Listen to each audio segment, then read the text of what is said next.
Hi, good afternoon, everybody. Thank you for joining us on the 13th installment of Truelogic DX. Again, I'm your host for this afternoon. My name is Bernard. It's a pleasure to have you joining us again. Like after 13 tries and you're still here, right? I gotta love it.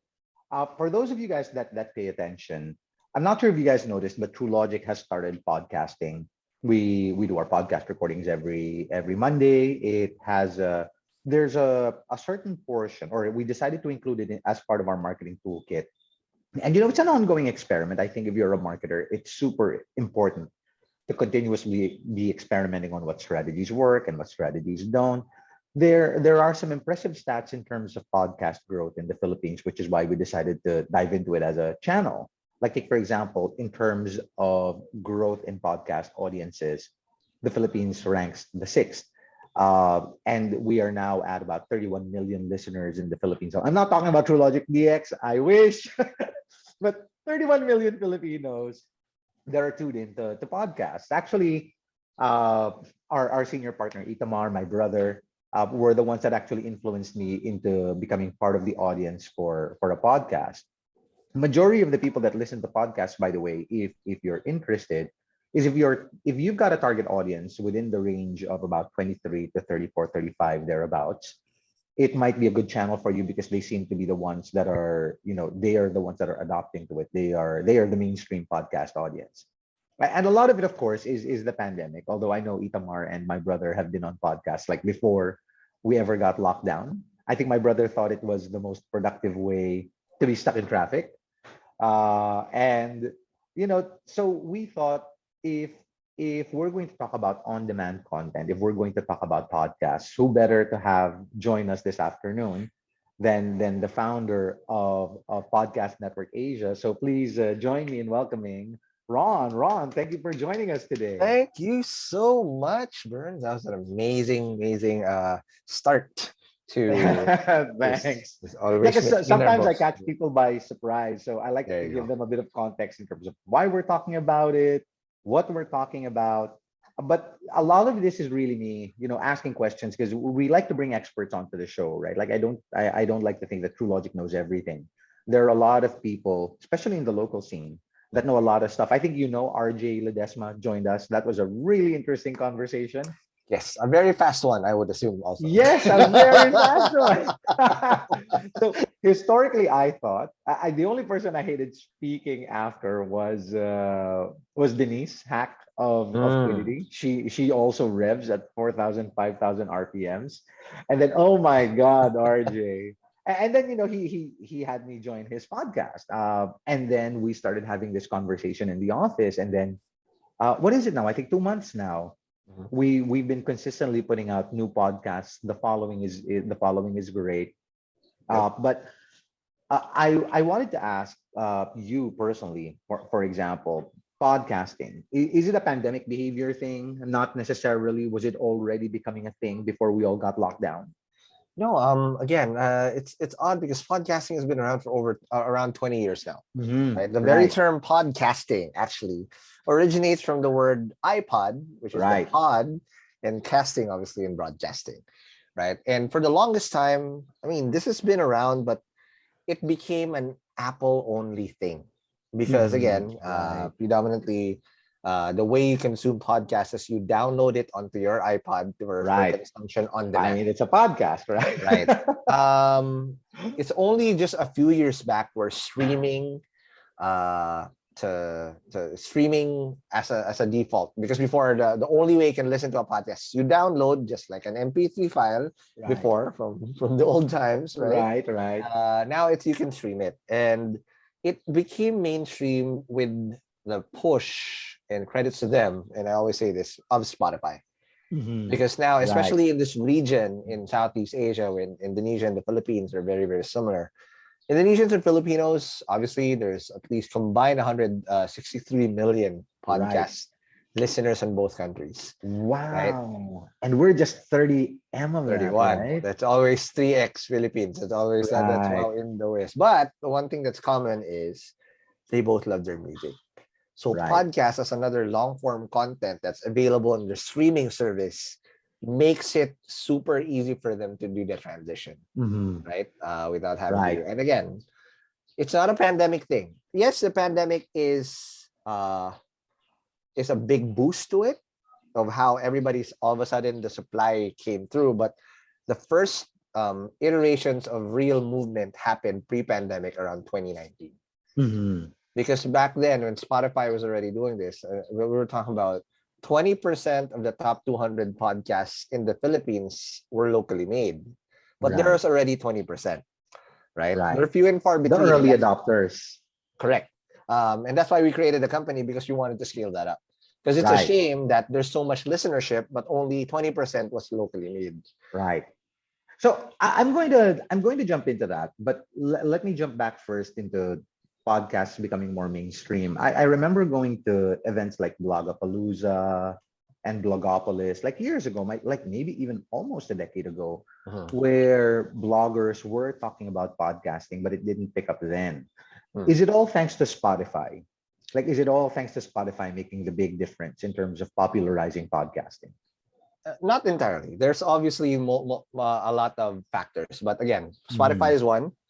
Number two is the creators, right? Uh-huh. They're now, because if you listen to a lot of the podcasts before, I'd say 2015 before, the only decent one that sounded like, uh, what up, Ace Gapus? The only decent one that was there, that had proper equipment, was Mo Twister. He's the granddaddy of them all. Mhm. Right, But right, but in terms of professionalizing how that sounded, it's totally different, right? right, Everybody sounded like they're on their phone. It right, wasn't highly produced and right. whatnot. Other than Spotify, it's those types of creators are now coming into now professionalizing, like using the Right, equipment like this, using studios like this, right. that wanted to create. And then third is really the most important thing: consistency.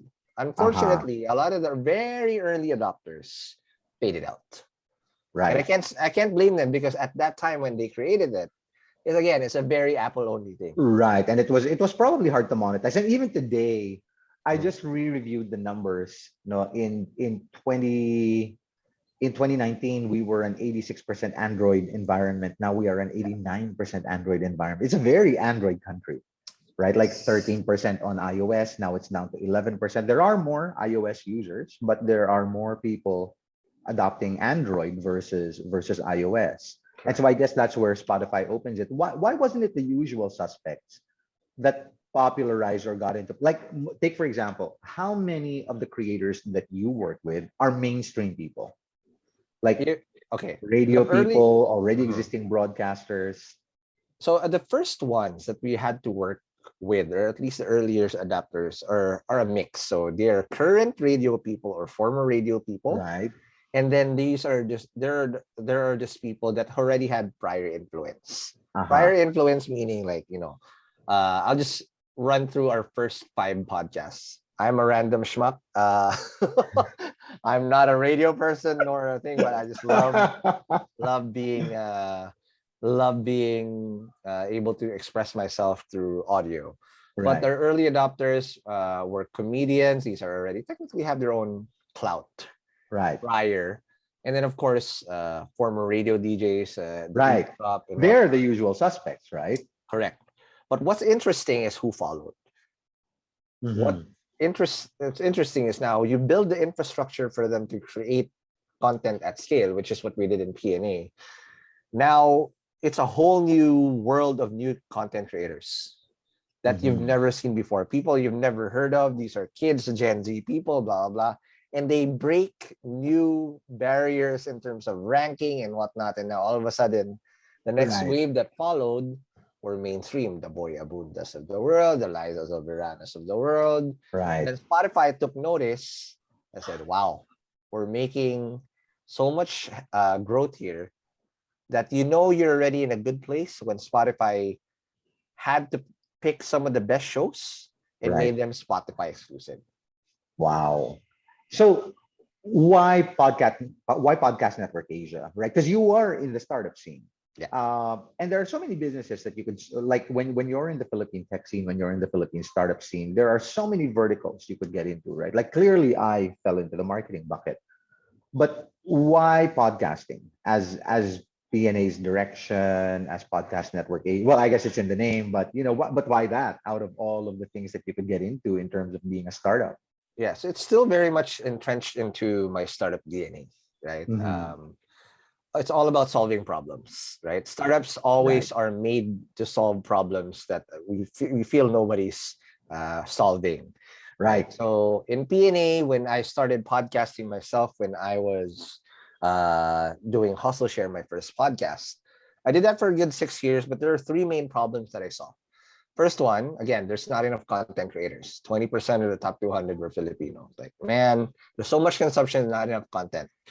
Number Mhm. two, if there was enough content, the quality was, again, it varies from, it sounded like you're in the bathroom or sounded like you're going to, there's no in between. There's only that, right? And Right. third is that if whoever was successful, nobody was monetizing it, Right. right? Because again, people would probably sell it like old school media, which is not the Right. case in digital media. In digital Right. media, you're I selling remember the data. early podcasts. It was the production was so over the top, Yep.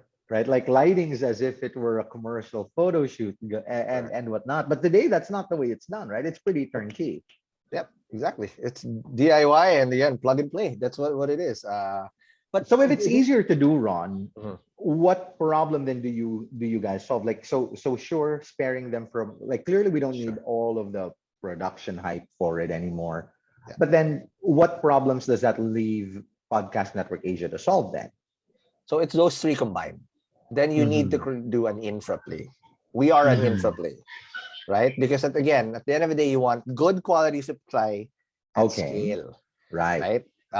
You want to be able to solve those things. So not enough content creators, then empower so many creators. We went from literally 5 Okay. to, as we speak right now, with also our new platform, we have 284 in Wow. two and a Wow. half years. So I don't know how we were able to do that. We kind of are crazy, kind of doing that. Second thing is we were able to now get the best supply and represent multiple podcast verticals across multiple Right. categories. So name the format. We've probably done that multiple times already. Horror, comedy, interview, whatever. We've done that. And third, we've also helped monetize. Mm-hmm. And the reason I was able to identify, and we were able to identify these things is because, again, I came from the startup ecosystem. The same way the startup ecosystem was built here in the Philippines, there needed a lot of infra play to bring the community together, to educate people, to help them really Mm-hmm. go through the ropes, and then invest heavily until you harvest, where Right. you see that there's now an uptick. The same way the startup ecosystem is now, we had to plant so many seeds, right? Mm-hmm. And then hopefully there will be a beanstalk down the road that's plows through the sky.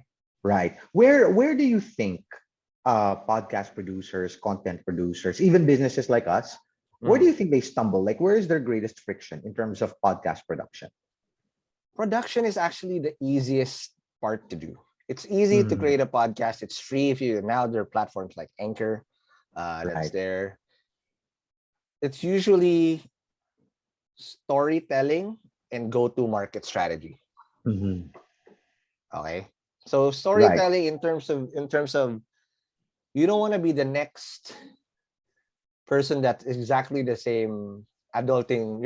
If there's already an adulting podcast, you don't want to be the 50th adulting Right. podcast in the Right. same Like, format. especially if they have good following, right? Like, how are you gonna win that, right? So storytelling, are you telling the same story under your voice, or are you gonna go blue ocean strategy and Right. represent a new And carve thing? a niche out for yourself, Correct. right? Then second thing is GTM, right? So again, I'll go wear my podcast hat. You need to acquire listeners before you even release. So you need to be able to have a ready audience to consume your content, regardless of what size, but they need to be ready to respect you, whether you're a subject matter expert Right. or you already have a community that you're ready to feed new content for.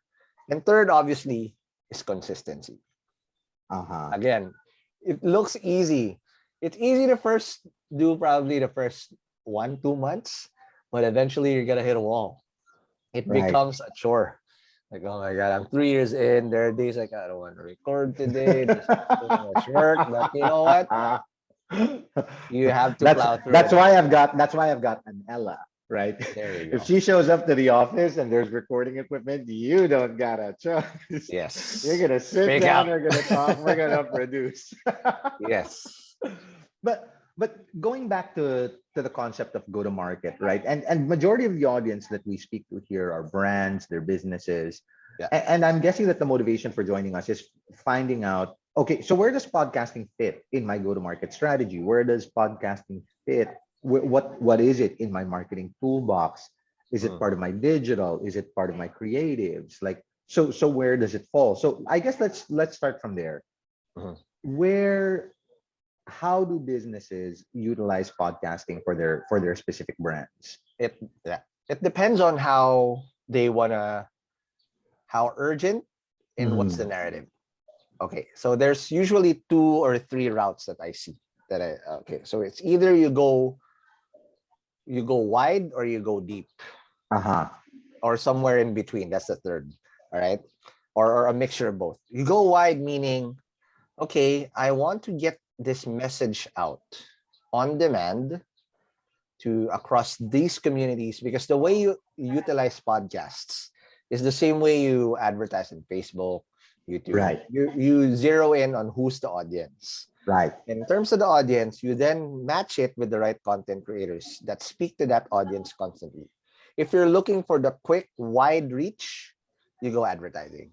Right. Because now it's going to be spoken in the perspective of the content creator. It's not going to be a jingle. That's what we do in the radio. No, that's not how Right. it's done Right. here. Right. It's supposed to be Ron talking about this show, and I'm recommending it to my audience because I think this is going to be valuable for you. Right. Right? And the execution of that is host read. Usually takes around a minute or two. And it's usually done in the pre-roll or somewhere in between, or it's baked in as a segment. So it sounds like part of your brand storytelling strategy and part of your brand's content marketing strategy. Yeah. Right. Like except instead of content marketing, like instead of text and whatnot, Correct. you're utilizing a different medium. This time you're using an audio medium to Correct. communicate your messaging. So Yes. help me out here. Let's go a bit tactical, right? Yes. So let's say what would happen if, let's say, Insular Life or AXA or Manulife or Sun Life, like let's say any of the big insurance players, right? Yeah. Insurance is actually pretty digitally competitive now. It is actually one Super. of the most fiercely competitive digitally. I Mm-hmm. wouldn't have said that 5 years ago, Okay. but look at how times are changing. Yes. Um, but let's say one of the big players in insurance comes to you and they say, Ron, we really want to get into podcasting as because we've been doing content marketing for 3, 4, 5 years. Sure, we're Yep. getting some traction. We want another channel. Mm. But how do we approach podcasting like like topically, like let's say production side Okay. done, but how do we approach it topically? How do we acquire an audience? How do we do Yeah. this? How do we do that? What would be the practical applications So again, of yeah, podcasting in a business? absolutely. And that's what I said. So the first part I asked you, how urgent is your message? How urgent do you Mhm. want this to go? Because if you need the word out and it's timing based, go advertising route. Because there Right. are already ready content creators that are there to not just talk about you, but we also have the ability in Podcast Network Asia now to dynamically insert a relevant ad to the listener Mhm. for evergreen content. When I say evergreen content, it's episodes from 2, 3, 4, 5 years ago. It will Right. That's sound still like it's relevant part of the today. content, Right. and then the content creators talking about it as if it's part of the content, and we dynamically insert that. So let's say the situation is moderately urgent, only moderately Okay, urgent. Let's say the goal is you want to start building wealth. yeah. Like let's say like it's that, right? Mhm, And the brand wants to be top of mind. So let's say that's the scenario. mhm. Then you can go create your own. Mm-hmm. Okay, so but the reason, and the third one is a hybrid approach. Okay, Mm-hmm. so there's how we always recommend it to brands as well. Okay, so when you create a campaign, the call to action is the most important thing, because the beauty of it is, since podcasting is is long form digital content that you don't have many mediums in digital that captures a guy's Mhm. or a person's attention for at least 45 minutes and above. Right. That's YouTube, true. you'll top out at 10 to 20%, And I right? mean, what brand, right? What brand wouldn't love 45 minutes of an Of audience's undivided attention? attention, right? Right. Right? Where you can really hammer down on the value prop. The hybrid Mhm. approach I'm talking about is, yes, you create your own podcast, but you also do a campaign to make awareness about your podcast Mhm. through other people's immediate network and say, oh my God, I love the show, Right. right? And then now you acquire your audience that you build a relationship for organically, Okay. right? So And now then you're able do they to, reproduce that through other mediums? Like let's say, like I guess the way we do, right? yeah, Where sure we do DX, but yeah. DX becomes a podcast. It gets broken down into several YouTube vids and on Mhm. Facebook, right? Is that supposed to be part of the strategy, the hygiene of work that they do to maximize the value of their podcasts? Yes, the beauty of it is that during this whole recording, we already have so many snippets to chop chop, right? And just Yeah, make that's true. as a TikTok reel, as a Hmm. videogram, as an audiogram, as a quote card. We don't have to do a retake just to be able to get this done because during that 45 minutes of time, we already covered so much that you can make that as a good Right, snippet to right. do your go-to market strategy. But at the end of the day, I'll go back to something you said though, because it will sound like counterintuitive, like when you hear it, right? So we're saying podcast long form, but we're also saying, okay, now syndicate it, but on TikTok, like does that not clash? Because TikTok is like the shortest of short form, and podcasting is like the longest of long forms. right. But there are always portions of the show that Hmm. are actually juicy enough for TikTok. That And a is lot of our true. Gen Z podcasters now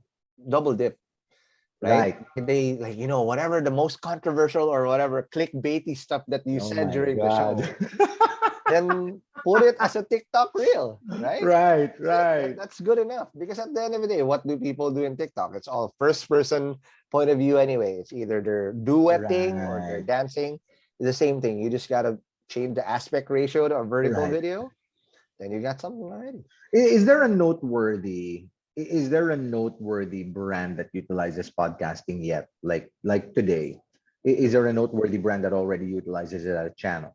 All right. So let's put it under those two buckets that I just said, Mhm. right? So those noteworthy brands, and again, mad props to them. McDonald's is our Oh, suke because, wow.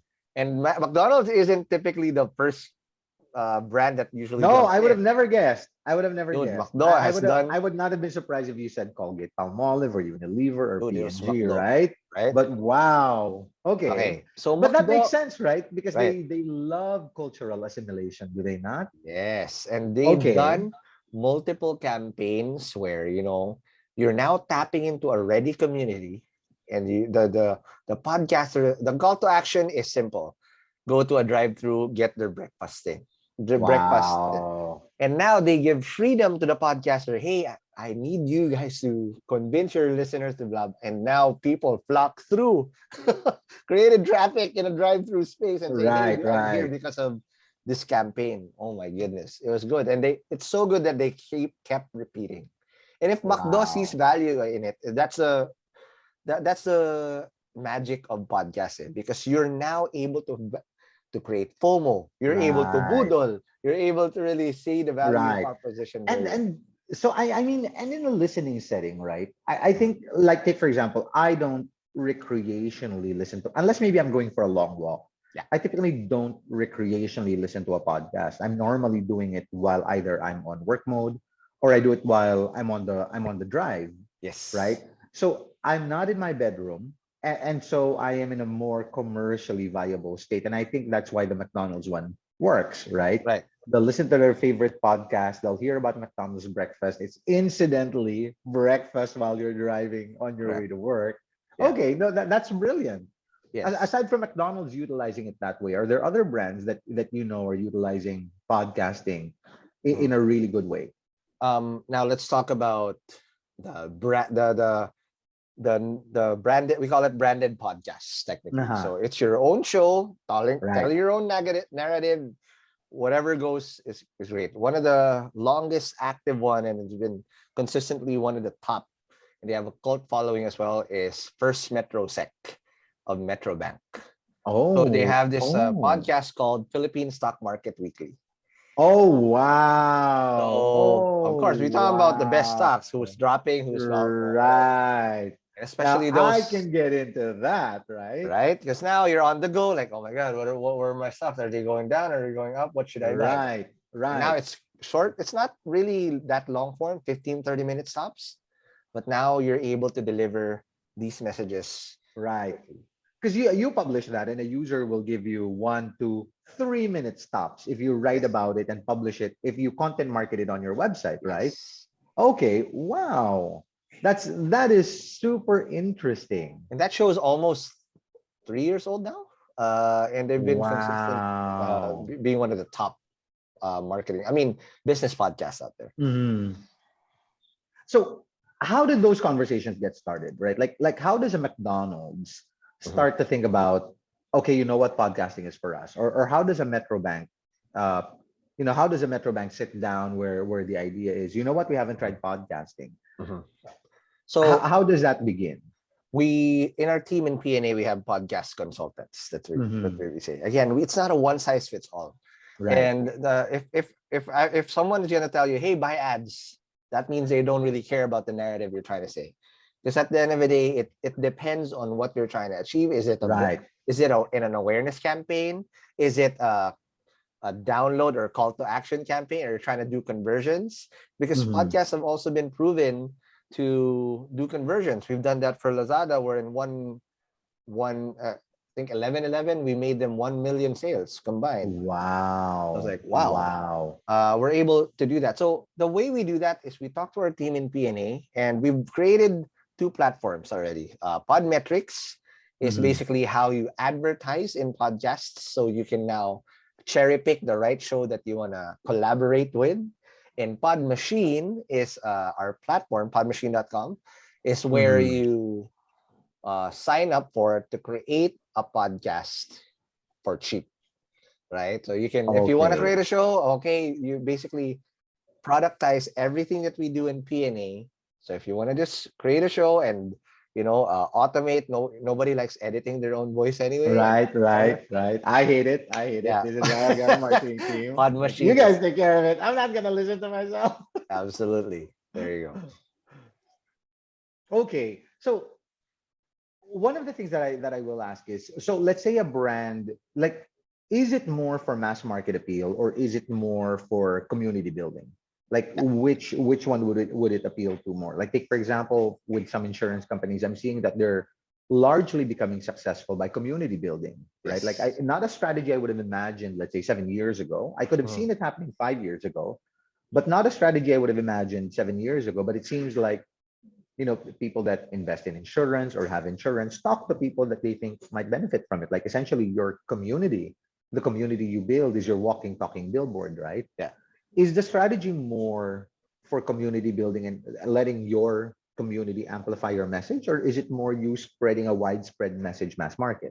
It's community based by default, but it's starting Mhm. to become mass market because that community grows exponentially now. Right, You're right. coming in at a point where it's on the uptick. So as that community, as when you support the podcast, especially long term, if you sponsor and you become a co-presenter, you're you're riding the wave when it goes for the uptick, and you all of a sudden become synonymous to Right. that show's growth and branding, right? Because they're now gonna always talk about you, like, in the States, the most prominent one is like Cash App.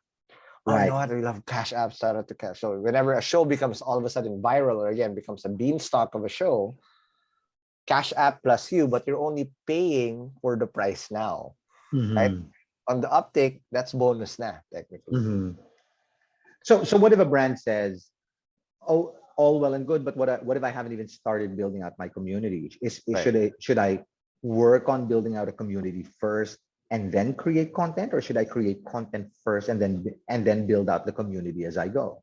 It's not zero sum. You can do it together. Hmm. So again, if you're gonna do the hybrid approach, or you can tap into the audience of an existing show and also build your own content at the same time, the call to action should be, hey, this is what we have, but if you also want to listen to us, because we have our own podcast that meshes Right. the same narrative in the show Right. that you're hearing it from, we can listen to this too. And And of there's course, always a because trickle you're down. community building, you have to be multi-channel, right? You're probably building a Yes. YouTube community and a Facebook community and whatnot. Like I would assume community building is still easiest on the social channels. Because Yes. I mean, that's what people are there to do, right? They're there Yeah. to socialize, It they're there to depends. interact with each other. I've seen Facebook, I've seen Discord now for Mhm. Web3 people, right? I've seen Twitter. Again, whatever floats your boat, whatever your Mhm. community's preference, that's where you Right. should So let's say somebody tries to do it. Let's say we're doing it, right? go. Mhm. How do I know if it's headed in the right direction? What are their metrics in podcasting? Sure. There are actually, and this is what we love teaching our shows in PNA, Mhm. right? Obviously, the holy grail of all metrics is not just the vanity metrics of how many people listen and Right. whatnot. It's how many people you keep through retention. Right. Meaning, from start of the podcast, from 0 0 all the way to however long the runtime is, how many people dropped off. And the Right. shows that need help are the ones that, probably lose a good 50% of their audience in the first 5-10 minutes. That means Mhm. whatever you said in those first 5 minutes, there's something wrong. So whatever you Right. said after that, if they're not there, nobody cares. Right. Right. So it's really a lot of iterations as well. Like, oh, okay. Right. So number of listeners is a no-brainer. Yeah. Audience retention is another metric. Yes. And then the other one, the good measure of opting in, of committing to a certain content, Oh is yeah. following. Okay. So Right. Right. following in their preferred podcast app. Usually it's Apple or Spotify. Is there a following size that should make a brand happy, or no? There's really no golden It number. Like you should be happy at depends. 1,000 followers. You should be happy at 500 followers. Right. It depends. And again, this is relative to always the industry. But again, if I'm gonna channel in your little Tim Ferriss, right? Mhm. What you want to get is around 1,000 true fans, right? If you're trying to get Okay. there. So 1,000 followers is a good benchmark. Right. That means you have a sizable community. If you want to be a little bit more micro than that, you can go 100 true fans. If you're gonna be, again, these metrics at the end of the day is relative to the brand story, because, yeah, like for example, there's one podcast that's super duper niche that we have. It's called Tunay na Rider. These are big bike riding Okay. boys Right. I that are thought so. here. They're Right. not reaching thousands of listeners. They're probably Mm. topping at a 200. But my God, the But super listeners of, dedicated followers. no, and also hyper, they're alta.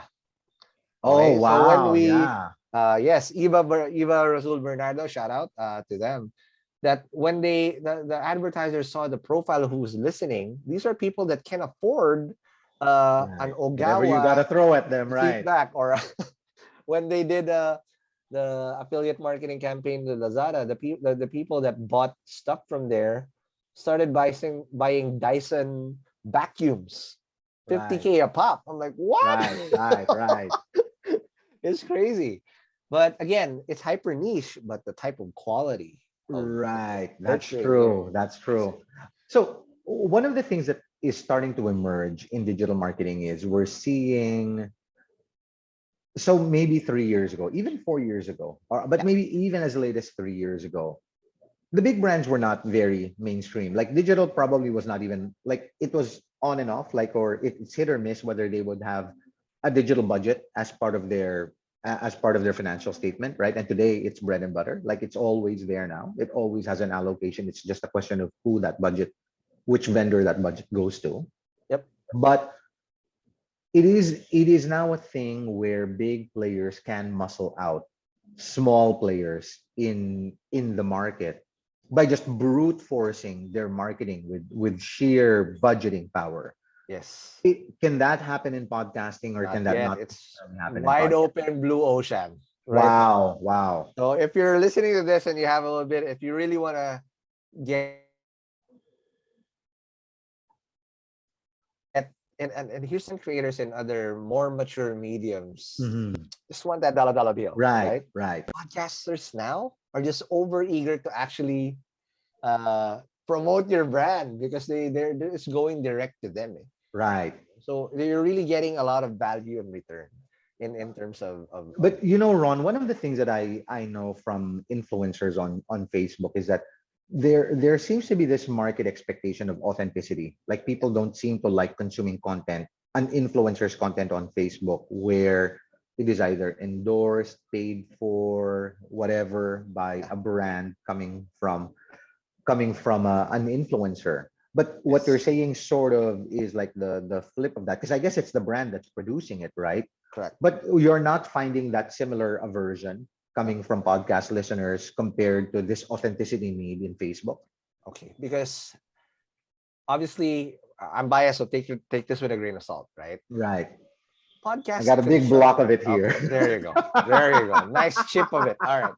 No, but podcasting here in terms of consumption is not passive Mhm. by default. It's very, very much active, though you don't interact with the content creator like how streaming sites like Kumu would be, Right. but it's very intimate and it's usually habit forming.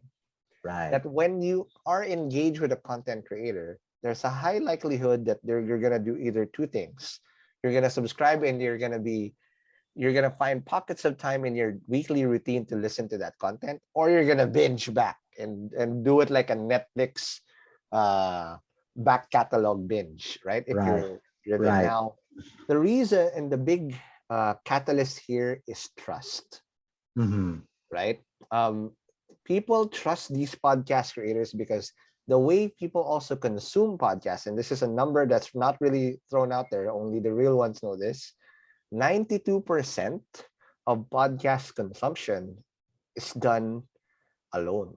Mhm. It's whether through a headset, whether you're Right. driving alone, where you're Right. whatever. It's Whether it's on the very Bluetooth in intimate. your car. Right.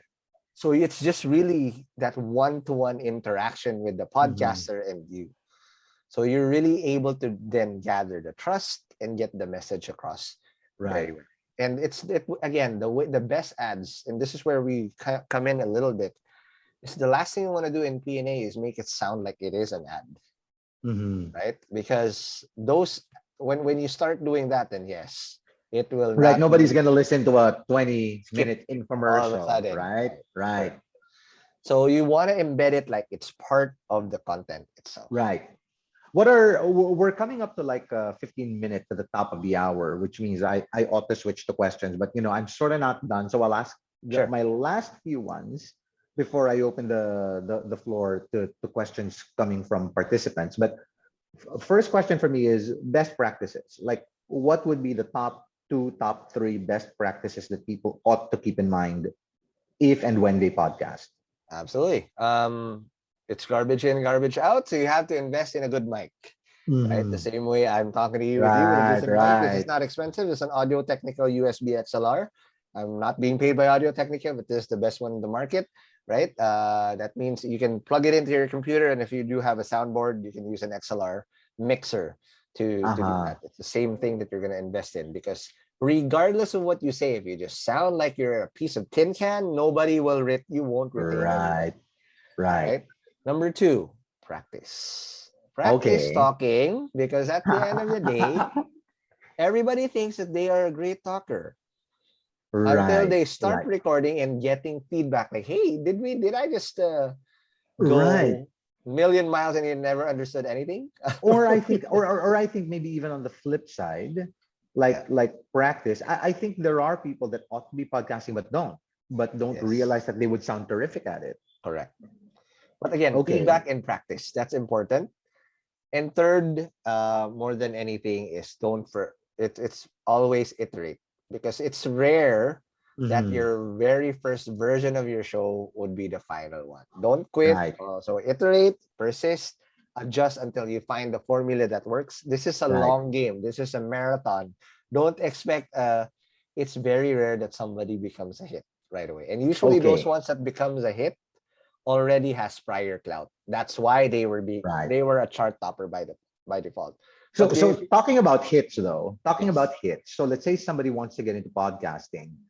Like take for example, because for us this is a marketing tool, right? It's not a personal blog, it's not a Yeah. personal podcast. I don't express my personal opinions. Most of the time I express my professional opinions in Sure. these forums, like whether it's the webinar, whether it's the podcast.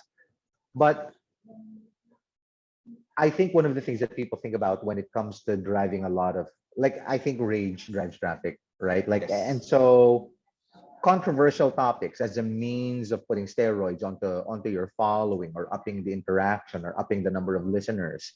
Should brands necessarily stay away from, or even if you were a content producer, is there a time to be controversial and a time to avoid being controversial?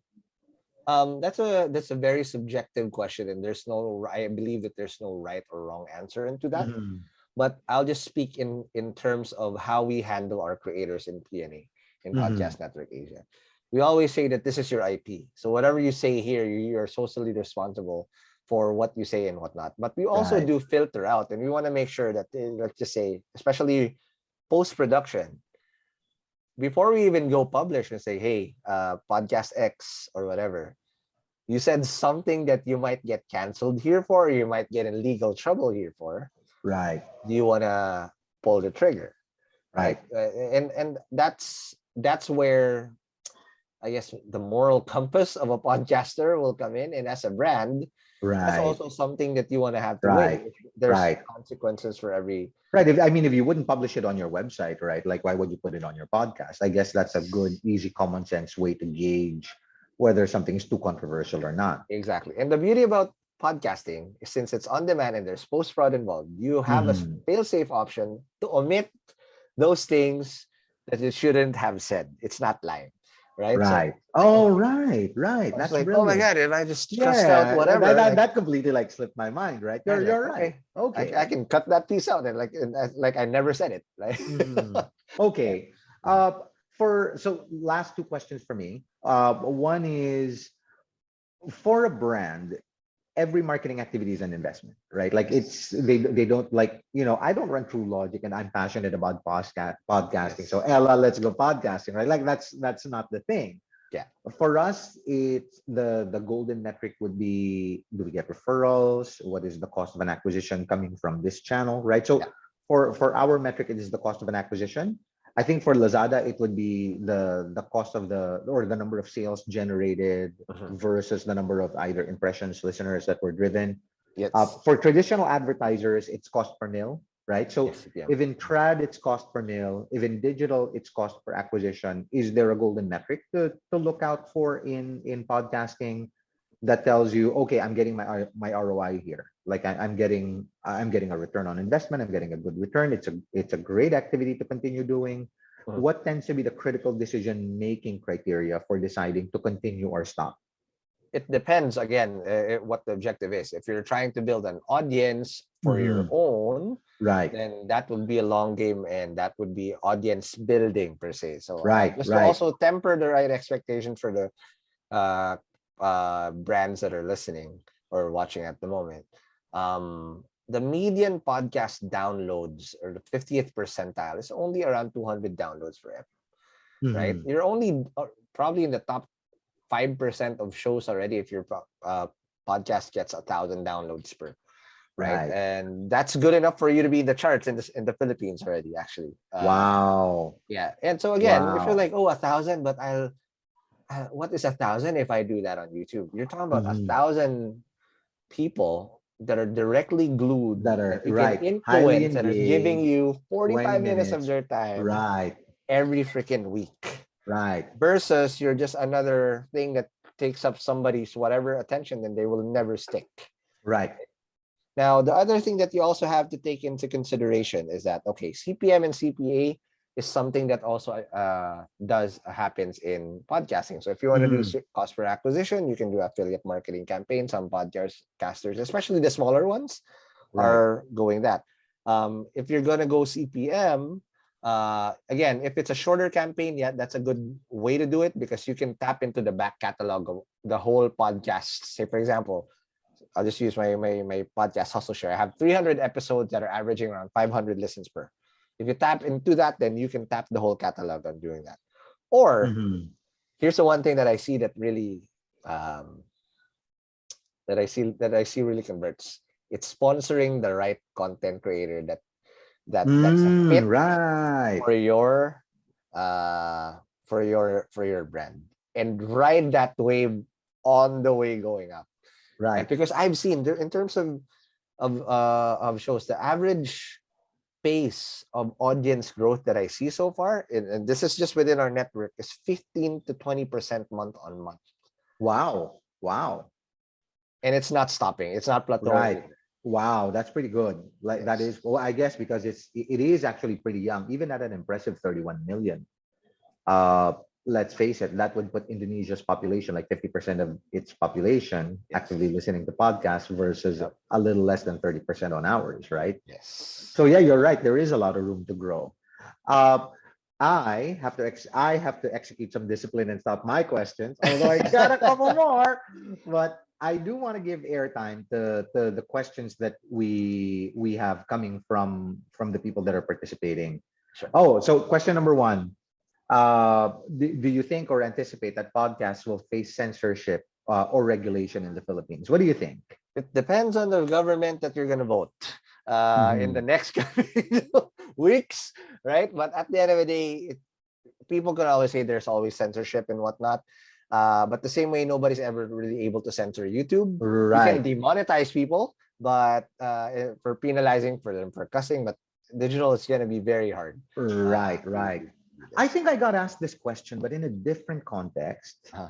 Uh, I think it was for Facebook content in a lecture recently, and some I don't know why the censorship topic came up, yeah. but I told them regulation is possible, censorship is probably not very likely, Yep. right?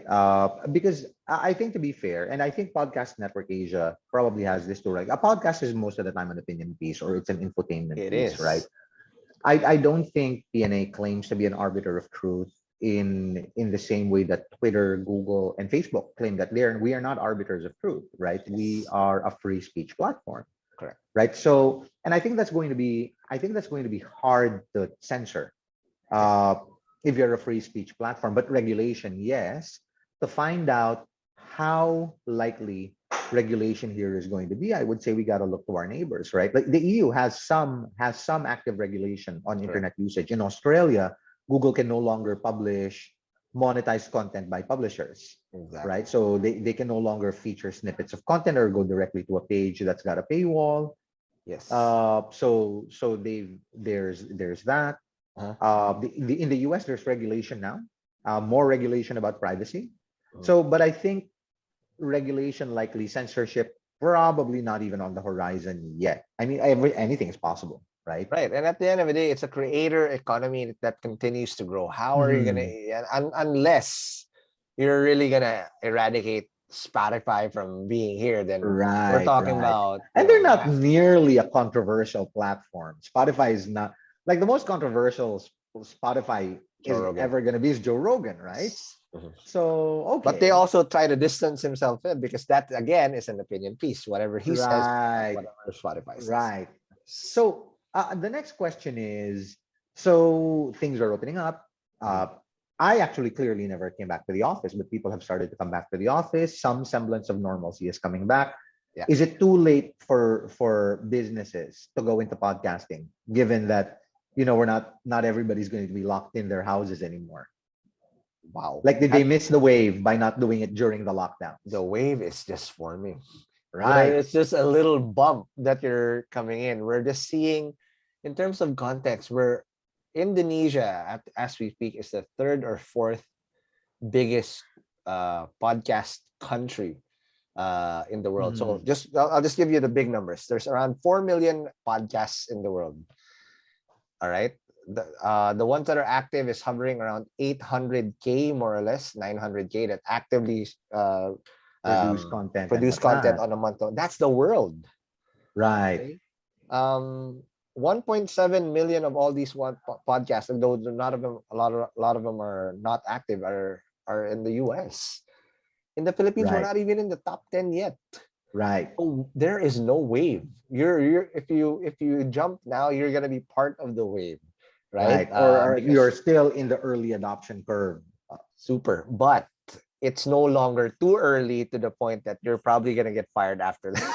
It's not, Right. because you've seen really good use cases now of brands. So here's a perfect example of a brand that came in at the right time with the right narrative and are now successful.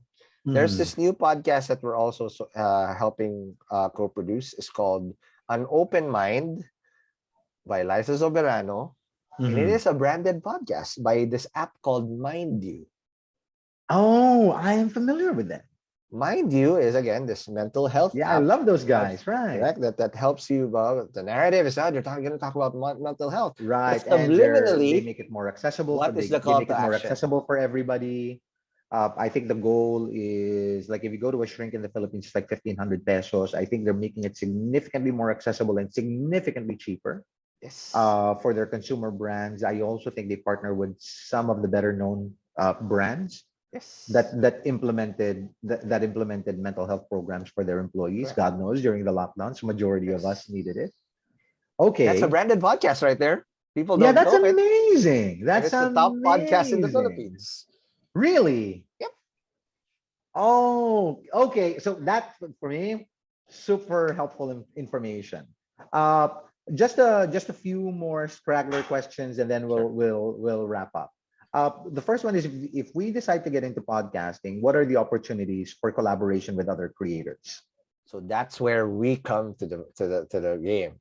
That's why Mhm. we created the infra at scale, because if you did that alone, you're probably I'd gonna have to have solicit other ah, content here. producers. It's one snap. Okay, let's collab. Boom. Let's create a whatever. It's so much easier because we already How do built. you pick out the right collaborators for the like let's say Ella and I came to you guys and said we Sure, want to collaborate with someone in like this space. sure. Like then how do you pair us up with the right people to talk to? What's your audience? So of course we always do a KYC a little bit first, right? Right, What's the audience that you're trying to do? What's the narrative? What type of right. angle are you doing this for, and whatnot? And then we give you a short list, and then Okay. after And that, so the collaborator has to be somebody that speaks to the same audience that we do. yes, Okay. No, that's brilliant. I think that's brilliant. that's where the community of having a network Mhm. that thrives together. And we always say this, as corny as it sounds, the rising tide lifts all boats, right? And Mhm. we want it to be that tide. We're not a wave, we're a tide that lifts Right. everybody to that same level. So on sponsorship, how Yes. do we the next question is on sponsorship. How do we pick the right content creator to sponsor? So that's where again, same thing that we also do. Let us know what type of community we need to tap, because we know Mhm. our podcasts down to what they say and how they say it, along Right. with what their audience is and what's the best angle, right? If Okay. you're sponsorship and say, all right, well, because we actually project their growth curve in the next Mhm. coming month. Okay, if you come in here, this audience is probably going to be at this level Right. at that time already. Ron, of course, that question's got a follow up now, and the follow up is always what's the cost to sponsoring content on a Okay. podcast?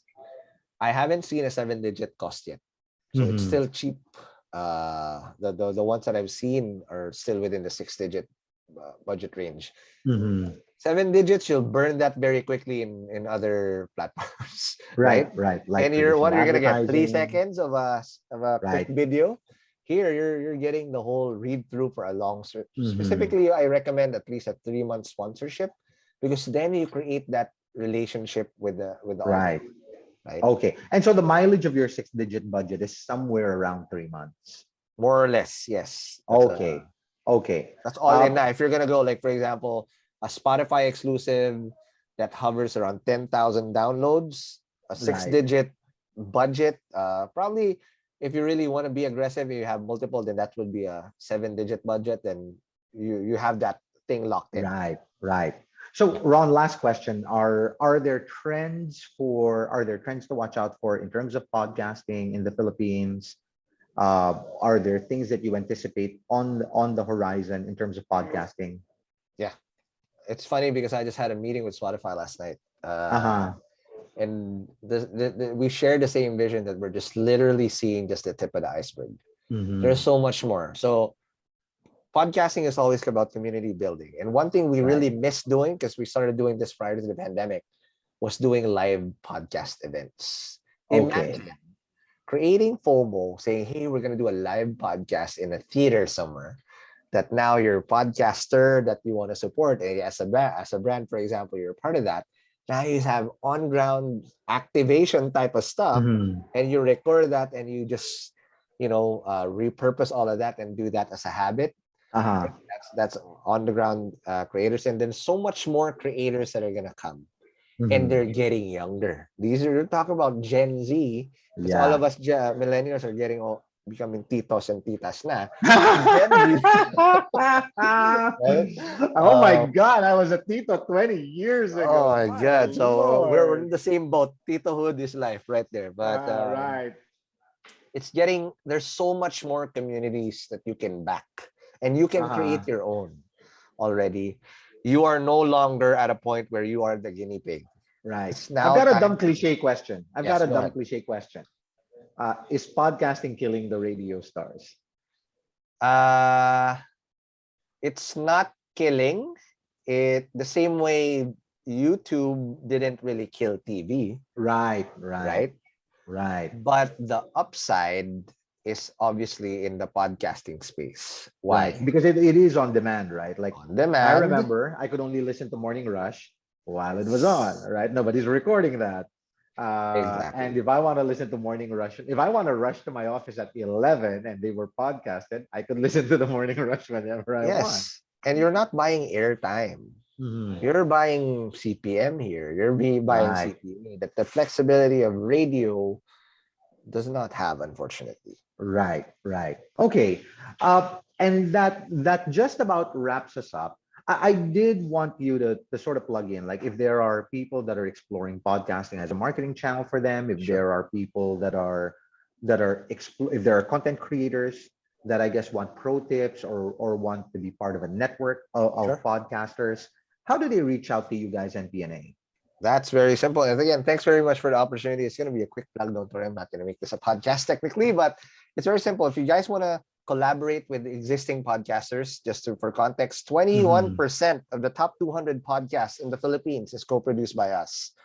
When we started in Wow. 2019, only 20% were Filipino made. We had to create the quality supply. Now 21% of all the top 200 podcasts in the Philippines are made by us, plus more. We have in the Philippines, we have over 160 shows. Uh, any Wow. type of community, we probably have that already. We Right. have so much more room to grow. So if you want to Right. tap into those communities, we're ready to help you out. And if you want to create your own community, we productize what we do in P&A so that we Mhm. can do this at scale. You can check out podmachine.com and Okay. just sign up it for as low as $50. 49.99. We can help you create a podcast and edit that for you for 4 episodes a month. We made Oh it super wow. cheap Right. so that anyone that wants to create a podcast but don't want to edit their episode and grow their Right. show, we got you covered. Okay. So I guess I'm glad that on our initial conversation I didn't ask you if you guys were editing my podcast. There you go. I'm not gonna ask. I'm just going to continue to imagine that Brian and Ella are doing it because it would less awkward for me. Like my team Absolutely. is doing it. Okay.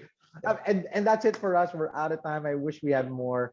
Ron will probably invite you again for Dude, another topic that's anytime. related. Like maybe when we're talking about startups, the startup community Yep. up in the Philippines. But thank you for joining us this afternoon, and thank you to everybody that joined us this afternoon. Questions, super. Thank you for sending in the questions. I personally learned a lot from all of the answers. And we will see you on the 14th installment of Truelogic DX. Have a great afternoon, everybody. Thanks, everybody. Appreciate it. Peace.